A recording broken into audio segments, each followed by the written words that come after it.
जी जी, इस वक्त हम जनाब गरमाला डेयरी मिल्क शॉप पे जनाब आए हैं। वहाँ पे जनाब उनका चैलेंज है कि वो कह रहे हैं कि हमारी मिलावट साबित कर दें तो 1 लाख रुपया इनाम, और जनाब रमज़ान का पैकेज उन्होंने लगा दिया है। 150 में किलो दूध दे रहे हैं, डेयरी का दूध है जनाब, आके चेक करें जनाब। और उनका जनाब मिलते हैं जनाब। अस्सलाम वालेकुम, क्या नाम है जी आपका? जी मेरा नाम कासिम है। कासिम साहब, आप क्या कहते हैं जनाब कि दूध खालिस है जी? ये हमारे पास अल्हम्दुलिल्लाह खालिस और ताज़ा दूध है, और अगर इस दूध में कोई मिलावट साबित कर दे तो उसे 1 लाख रुपया इनाम दिया जाएगा। जी जी जनाब, आपने सुन लिया जनाब, उन्होंने कहा जी कि 1 लाख रुपया इनाम दिया जाएगा।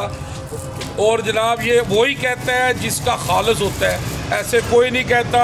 और मैं यहाँ पे कहूँगा कि अल्लाह के नबी की हदीस है, आप सल्लल्लाहु अलैहि वसल्लम फरमाते हैं कि वो हम में से नहीं जो मिलावट करता है, जो धोखा देता है।